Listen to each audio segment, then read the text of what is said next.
இந்த கொஸ்டினை பாருங்கள். முதுமொழி காஞ்சி குறித்து செய்தியில் தவறானதை எடுத்து எழுதுன்னு கேட்டிருக்காங்க. முதுமொழி என்றால் பழமொழி அப்படின்னு எங்கேயும் படிச்சிருக்க மாட்டோம். தவறானது இது.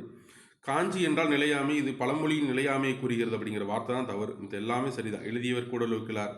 தொல்காப்பியர் கூறும் அம்மை அப்படிங்கிற ஒரு வகை இருக்கும். இதில் அந்த அமைப்பில் தான், அந்த அழகில் தான் பாடல் எழுதப்பட்டது. சரியானதான். ஆத்திச்சூடி நூல்களுக்கு முன்னோடி, ஆத்திச்சூடி அவையார் எழுதுறதுக்கு முன்னாடியே இந்த நூல் எழுதப்பட்டது. சில சங்க காலத்துக்கு பிந்தைய காலகட்டத்தில் எழுதப்பட்ட மிக முக்கியமான நூல். சரிங்களா? அப்போ என்ன கேட்டேன், இது மட்டும் தான் தவறு. ஸ்கூல் புக்கில் என்ன இருக்குது அப்படிங்கிறத பார்ப்போம். இங்கே வருங்க. மதுரை கூடலூர் கிழார் ஆசிரியர், முதுமொழி காஞ்சி எழுதியவர். இவர் கூடலூர். இவரது பாடல்கள் நச்சினாக்கிரை முதலிய நன்னூறு ஆசிரியர் மேற்கோள் காலப்பட்ட சங்க காலத்துக்கு பின் வாழ்ந்தவர். அதான் சொன்னேன். முதுமொழி காஞ்சி என்பது காஞ்சி திணையின் துறைகளில் ஒன்று.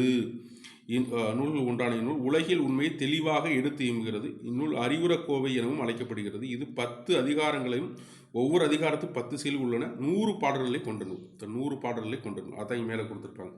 ஆறுகளி உலகத்துக்கு மக்கள் எல்லாம் ஓதலில் சிறந்த ஒழுக்கமுடைமை, காதலில் சிறந்தது கண்ணஞ்சப்படுதல் அப்படின்னு சொல்லி ஒரு பாடலும் ஒரு இடத்துல இருக்குது. பழைய 7th புத்தகம், பழைய 7th புத்தகத்தில் உள்ளது.